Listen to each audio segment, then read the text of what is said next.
You've surely heard of Fiji water, but you haven't heard of the Fiji nation, and that's a shame. When choosing a vacation location, a gateway to a beautiful Pacific island, Fiji should be the de facto nation to think of. The Fiji Republic is actually not just one beautiful island, but an archipelago of 333 islands and over 500 islets. Only 110 of them are inhabited, and all of them are beautiful combinations of volcanic mountain ranges, rainforests, and gorgeous sandy beaches. The 180 degrees meridian, or international date line, runs through the island of Tavuni in Fiji. On that island, there is a site where you can stand with one foot in today and the other in yesterday. The first word in native Fijian you need to learn is bula, which means hello, and you'll hear it everywhere. The Fijians are very friendly and they will greet you in English. That's because almost the entire population speaks English. Still, they love the word bula. Children will go to the big Bula water park or hike to one of the waterfalls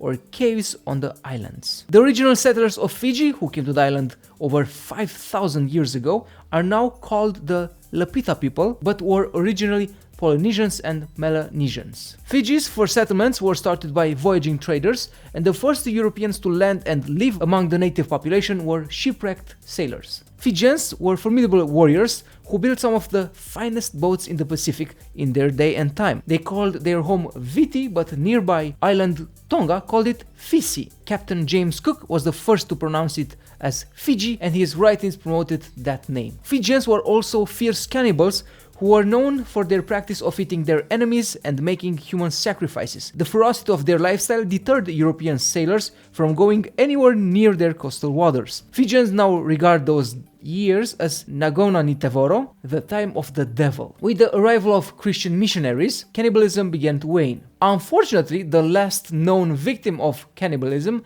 was a Christian missionary. Thomas Baker made the mistake of accidentally touching the head of the village chief, an insult equal to a declaration of war.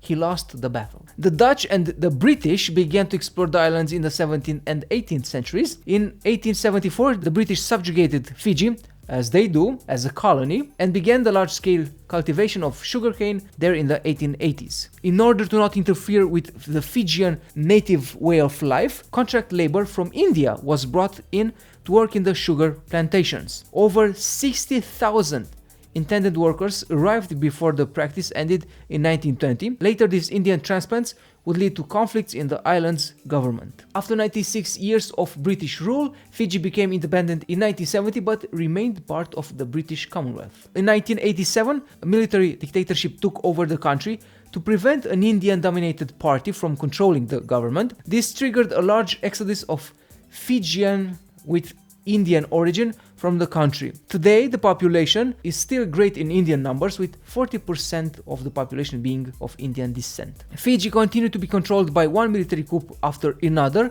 until a democratic election was finally held in September of 2014, a few years ago. Fiji has a comparatively large armed forces and has been an active participant in numerous major UN peacekeeping missions throughout the world. Still, Fiji is a traditional country. Village groups own over 80% of Fiji's land, which is called native land, and use it for their village site and as a nature reserve. The country is not really big. It has only 18,274 square kilometers and under 1 million people as the population. Villages are generally self-sustaining. They have a chief as their leader, and each has a community center. Tourists may visit them but must bring a gift of kava with them and present it to the chief for the welcoming ceremony, known as the Sevu Sevu. Kava, or simply grog in Fiji, is a mildly narcotic drink made from mixing the powdered root of the pepper plant with water and results in a numb feeling around the mouth, lips and tongue and a sense of relaxation. Those who enjoy outdoor adventures will find great walks and hikes in the Sigatoka Sand Dunes National Park, the sandy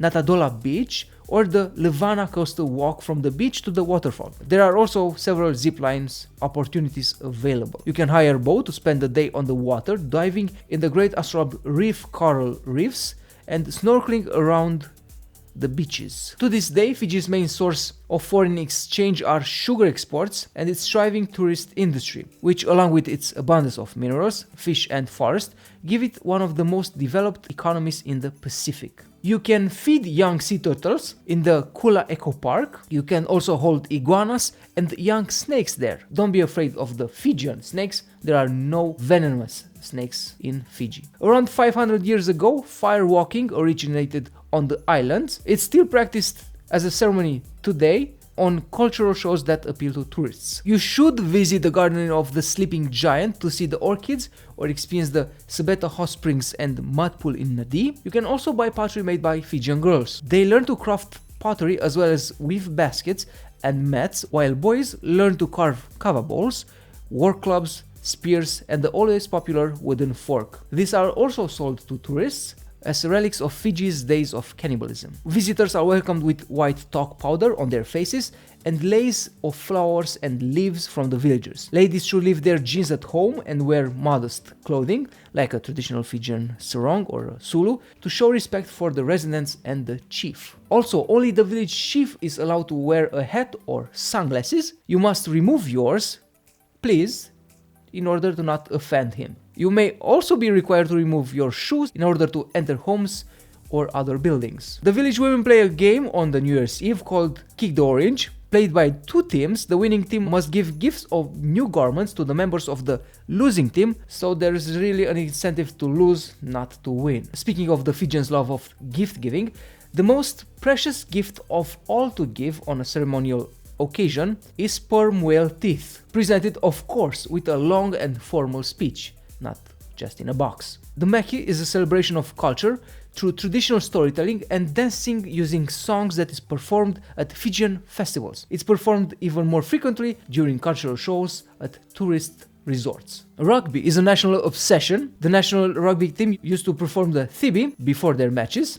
The thibi is appropriately enough a war dance. It's now been replaced with a milder form of expression, Mbolai war cry. The native Fijians are mostly Christian and the Indo-Fijians are mostly Hindu. The largest Hindu temple in the entire southern hemisphere is the Sri Shiva Sumbaranuva temple. This big colorful worship site can be found in Nadi. Going back to gift giving, the Fijians are a gift giving society or culture. For a community ceremony, one brings a large quantity of food. With this food, you should bring bar cloth, whale's teeth or kava, the national drink, and the ceremonies that you should bring food and gifts to include village marriages or other religious festivals. Typically, village households contain extended families, including a nuclear family with in-laws and possibly other grown unmarried children. The culture frowns upon elderly people living alone and uncared for. Traditional Fiji meals include relishes, starches, and a beverage. The starches include yams, sweet potatoes, manioc, taro. The relishes include fish, seafood, leafy veggies, meat, water being the typical beverage of choice, although hot tea with lemon leaves is also served. You should watch the recently published tea history episode. It's a good one. The traditional cooking method in Fiji is called lovo. Food is wrapped in palpons and banana leaves, then roasted in an earthen pit lined with extremely hot stones. Pork, chicken, or fish is placed first on the bottom. Root crops like cassava, wild yams, or taro cover the meat, then the pit is filled with dirt and left to cook for around 3 hours. Many islanders raise their eyebrows as a form of saying yes, a non-verbal way of expression. An interesting Fijian superstition says that coconuts have eyes. Furthermore, they watch for certain people on which they want to fall from the tree. So if a coconut falls on you, you should expect a few years of bad luck, because you were picked specifically to fall upon. When you drink kava, the traditional national drink, you should clap your hands in appreciation before drinking. It's believed to have medicinal qualities and it's used to treat headaches, colds, insomnia, and anxiety. It has a bitter, tongue-numbing, unsweetened coffee taste, and you should definitely try it. If you do go to Fiji, please keep in mind that you are in the middle of nowhere. Located in the South Pacific, Fiji is an archipelago nation approximately 1,300 miles north of New Zealand, over 2,000 kilometers away from the closest country. Archaeological evidence suggests that Fiji was settled in 3 waves of immigration between the year 1230 BC to 860 BC by early Polynesian people. Cannibalism has also a long history in Fiji. Historical estimates place the beginning of the practice at around 400 BC, so around 2000 years of people eating. Fortunately, cannibalism is no longer practiced, and Fijians today have embraced this aspect of their history. One can buy cannibalism forks and humorous cannibal dolls in many Fijian gift shops. Speaking of cannibalism, Ratu Udre Udre, a Fijian warchief, was the most active cannibal in history. He is believed to have eaten from 872 people to 999 people. Not 1,000, 999. And then he was full. Sticking to the bad side of Fijian history, a long-standing Fijian tradition held that women should accompany their husbands into death. As such, in the past, women were typically strangled the day their husbands died and buried alongside them. I'm not saying that this tradition should have a comeback in the world, but seeing my grandma alone for the last 30 years and all my neighbors' grandmothers alone from the last 30 years, after leaving their husbands to drink themselves into an early grave and giving them fatty foods to starve their hearts, the tradition should be, I don't know, floating around there somewhere. Kava is a plant cultivated in Fiji and other Pacific islands for its sedative and euphoric properties. The roots of the kava plant are crushed into a paste, then filtered with water and drunk. You can drink kava in Vanuatu, Melanesia, Hawaii, and the traditional method of extracting kava is gross. You take a few teenage boys, make them chew it into a pulp, then spit it into a communal pot to be squeezed through coconut fiber, then drunk.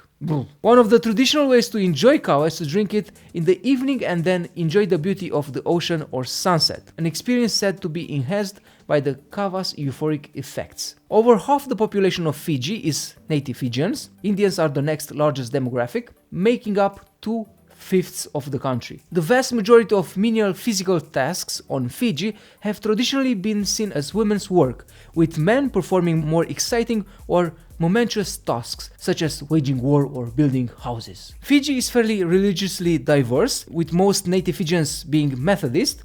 There are also many Catholics, Hindus, and Muslims among the remaining population. Fiji's main export, of course, is Fiji water, which is bottled from a natural aquifer and sold globally. Fijian dance is a way of recounting stories through song and body movement. Meke is the broad term for traditional Fijian dance, and these traditional dances vary from ferocious war covers to graceful fan dances. Fijians have traditionally held strong taboos regulating family behavior. For instance, brothers and sisters were not supposed to sleep in the same house once they have grown to maturity. Still, children are generally excused from observing Fijian traditional taboos because they are considered to be yalowai or watery spirits, immature and ill-formed souls. Traditional Fijian houses were built and inhabited in a way that reflected the social status of the inhabitants. The rear of the house was reserved for the head of the household.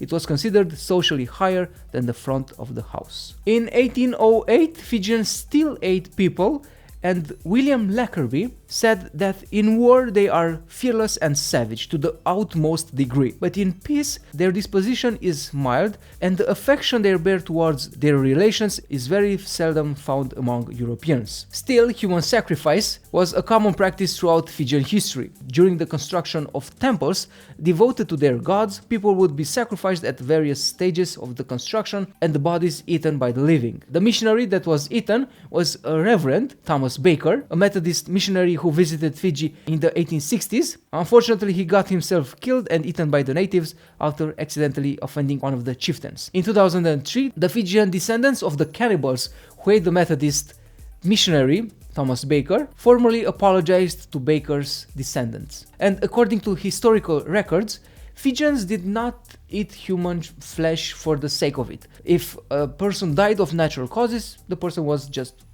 buried, dead. Only those killed in combat were considered good for food. The flesh of women was considered more tender and delicious than that of men, according to historical records of Fijian cannibalism. The choicest parts of the human body to eat were the arms above the elbows and legs. Human flesh was reported by both Fijians and Europeans who visited Fiji, and ate it unknowingly to taste like pork. Seru-Epenisa Kakubau was a Fijian chieftain and warlord who claimed kingship over Fiji in the 1850s. He was not accepted as king by competing chieftains and engaged in 19 years of bloody struggle to assert his dominion. He attempted to cede Fiji to the British Empire in exchange for their covering a debt to the United States of America owed by Fiji of around $44,000, since he refused to give up his title of king as part of the deal. Still, he later officially ceded leadership of their island to the Great Britain in 1871,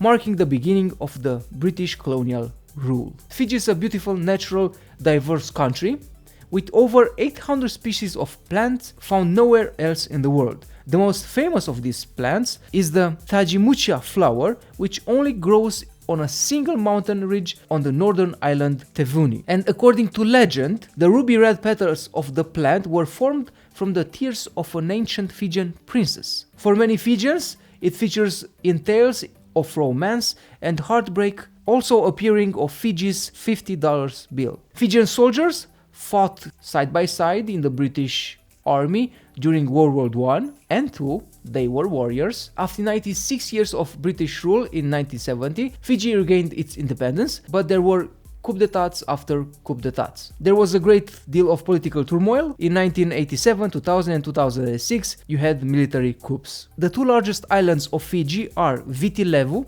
from the original Fijian name, home to the capital city Suva, and Vanuna Levu. The sea between these two islands is known as the Koro Sea. Suva, Fiji's capital city, is unique to the rest of Fiji in that it gets a lot of rain. It's not uncommon for Suva to have rain every day of the week. Many traditional Fijian words have violent histories, including Lagos, the word for log, which refers to men who had been killed in order to serve as rollers for canoes. The country is really small. The whole of Fiji covers an area slightly smaller even than New Jersey. Traditional Fijian clubs had many designs and bore names like Brain Smasher and Neck Twister. I wonder why. And war in Fiji was traditionally waged with clubs, spears, bows, and even slings. Fiji, having a lot of villages, shouldn't surprise you with not having electricity everywhere. Only around 60% of all Fijians have access to electricity from choice or just tradition. In Fiji, you should not touch another person's head. It's considered an insult. In the Western world, if you are a man, you should not tidy up another man's tie. It's emasculating. But when it happens, you are not eaten, like in Fiji. Tourism and agriculture are the economic pillars of Fiji. In addition to cultivating copra, cocoa, taro, pineapple and kava, Fiji is the world leading producer of sugarcane. Raids upon rival tribes, villages or clans were historically common in Fiji. Sometimes the causes for war were very small, including breaches of etiquette. Fiji is known as the soft coral capital of the world, boasting 4,000 square miles of coral reef, housing over 1,000 species of fish. This makes it an ideal spot for snorkeling and diving. In Fiji's tropical climate, temperatures generally stay in the mid-80s Fahrenheit or 29-30 degrees Celsius, with the ocean around the islands in the low 80s Fahrenheit or around 25-27 degrees Celsius. If I've convinced you to pack your bags and fly to Fiji, you should know that living in Fiji is really cheap. There are a lot of hotels and hostels for backpackers with prices starting from $8 a night to $15 or sky is the limit for richer backpackers. That's all for Fiji. If you've ever visited the country, tell me in the doobly-doo below, how was it? Did you love it? Were you eaten by somebody there? If you haven't visited the country, would you visit after hearing so many amazing things about the country and seeing how beautiful it is? Tell me in the comment section below. Don't forget to share, like, subscribe. I'd like to thank the latest 3 people that subscribe to the channel. You are the greatest. I'm Alex, and until next time, beware of falling apples.